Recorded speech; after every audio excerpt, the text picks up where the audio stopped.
All right, everybody, stop the presses. The man, the myth, the legend, Mr. Sam Raimi is making his return to horror. We also have news that it's looking like we are getting a remake of a Clint Eastwood Western classic, and a little bit more news is coming out about the mostly unknown Spider-Man Noir television show that's going to be on Amazon.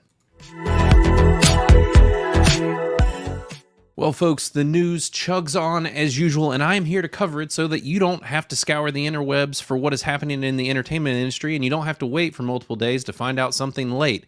So, as always, make sure to like, subscribe, comment, all that fun stuff, because it keeps us chugging along. And as always, make sure to visit criticalist.com. And I actually, before coming here, checked our group Fresh Off the Press to see if anybody was covering the pieces in here that I'm going to be covering today, and I've beat them all to the punch. But make sure to join the Fresh Off the Press group within Criticalist to find out what is happening in the news as well, and then just come over to the platform to review some movies or TV shows and whatever you're enjoying. So, on to the news. The first little bit here is that Sam Raimi is back. It is sounding like the dude is back into the groove and ready to do some horror. And I mean, if you know anything about Sam Raimi, then you know that that is his specialty. Granted, he gave us we'll say at least 2 phenomenal Spider-Man movies and 3 really solid ones. So, yes, Sam Raimi, horror legend, has put out a lot of excellent stuff. And I mean, most people know him when it comes to horror for his Evil Dead franchise, but he has also done plenty of other things. And actually, just recently, I watched Drag Me to Hell. Now, we only have 4 reviews on Criticalist, but this was one of his back to horror movies, and I love it. I think it's phenomenal. It came out in 2009. If you have not seen it, definitely watch it, and it's on Paramount Plus now, so it's easy to get.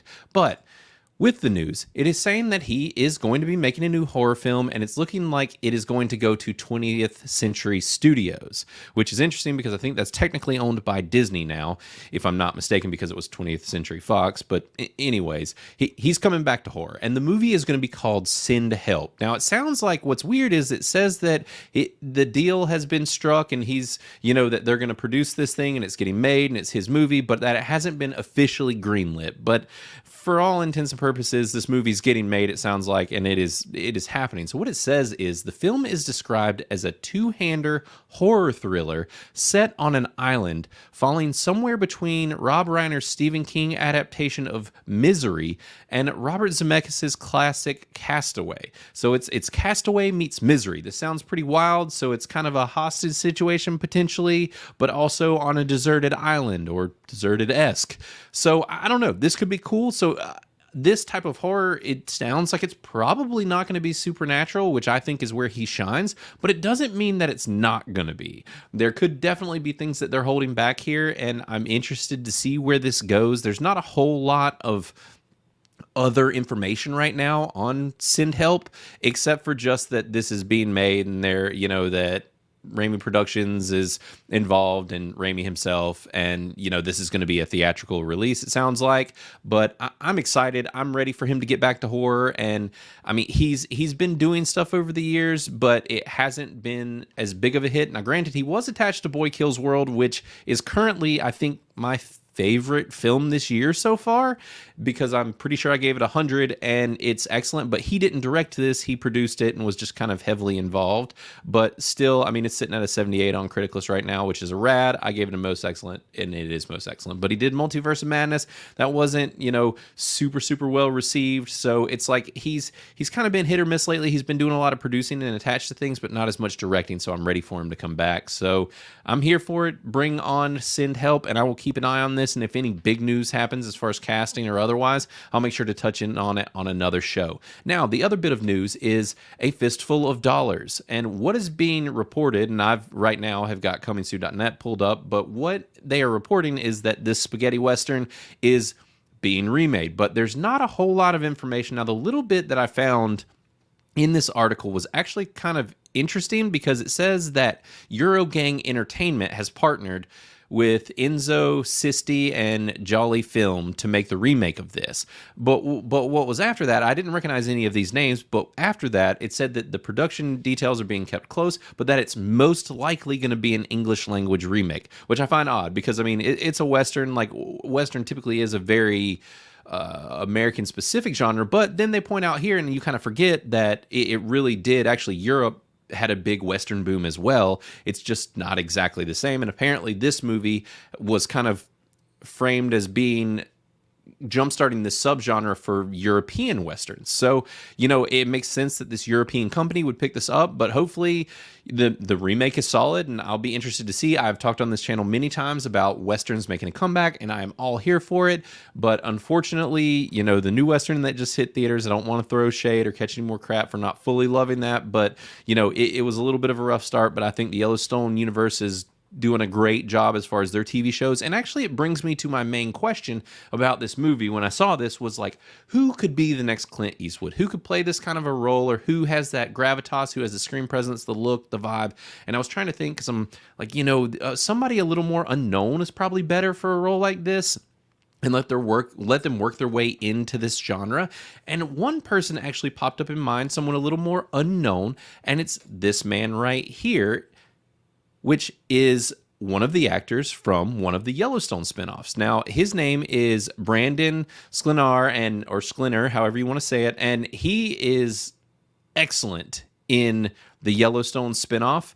1923, which is the one that was starring Harrison Ford. And I think that this show was excellent. He is excellent. He's one of the best parts of the show, and he kind of has the look, the vibe. I was like going back and forth between this picture and Eastwood, and I'm like, I'm getting the vibe here. He was great in this show, and I think that he has a level of just, machismo in this show that works, but not overly so much. But I think he could have it going forward in a role like this. But I want to know in the comments down below, let me know what you think would be your good fan casting for this role. I just think that Brandon's did a great job in this show, and I think that he could really show up in this. But I do think that a role in A Fistful of Dollars, as far as the lead, needs to be someone more unknown and someone just kind of unexpected, so that they can kind of build into this Western brand. And maybe there's somebody else actually possibly from the Yellowstone universe as a whole that might be a great fit as well. And it does make it easier to put someone in a Western role, seeing them in other Western things. So, maybe I'm being a little biased here because I've watched all that stuff, but I thought he was a good choice. I'm interested to hear yours. Now, moving on to the next little bit of news here is about the Spider-Man Noir show. Now, if you did not know, they are making a Spider-Man Noir live-action television show. Not animated, live-action, which is just wild to me. And even more so wild is the fact that Nicolas Cage is playing Spider-Man Noir, and he was Spider-Man Noir in the animated Across the Spider-Verse movie too. So this is just super cool, and this is great news. Now, we have known that he's going to be here, but what we did not know is this next little bit of news, which is Lamorne Morris is actually going to be in the film as well. And so I started digging into it, and I'm like, I wonder who he's going to be. Now, Spider-Man Noir, if you did not know, it takes place in the 30s. So this is a noir type film. It's a,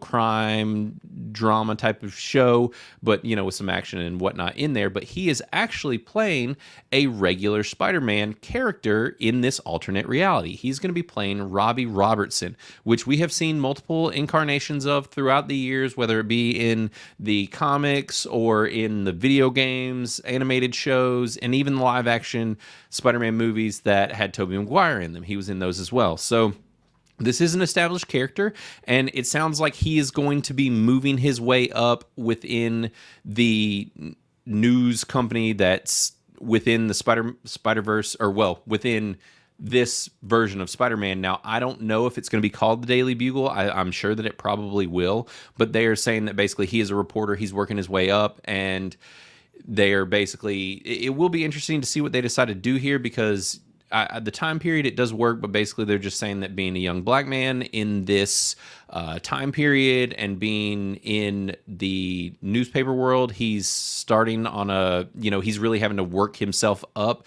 and he's trying to prove himself within this world. And so I'm interested to see, as long as they don't lean too heavily, just heavy-handed in with the race stuff with this character, and don't become obsessed with it and just let this character stand on its own and be interesting, then I'm all game for it, as long as they don't just make it some overt, kind of tacky political statement that they're just bludgeoning you over the head with, which is what modern Hollywood has started doing so much lately. But this sounds really cool, and I mean they do give a breakdown for the Spider-Man Noir series, which is just tells the story of an aging and down on his luck privateer investigator played by Nicolas Cage, who is Spider-Man, in 1930s New York, who is forced to grapple with his past life as the city's one and only superhero. So this sounds really cool. I think that this is an excellent bit of casting. He was superb in New Girl, and I think that he can bring comedy but also seriousness. He's a very good actor, and I saw every episode of New Girl, loved him in it. He's one of the highlights of it, and so good for him. I'm glad he got this gig, and it sounds like this show is rolling along, which is really good news. And I mean, there's probably going to be a lot of excitement around it. This is something that I don't think anyone ever thought would get made, especially in live action, so I'm ready to watch it. I think that this is really great news. But as far as the news goes, I think that's pretty much it for today, but we will be back here again tomorrow as usual, and I can't wait to see what else they dish out to us. But thanks as always for joining us, and we will see you tomorrow.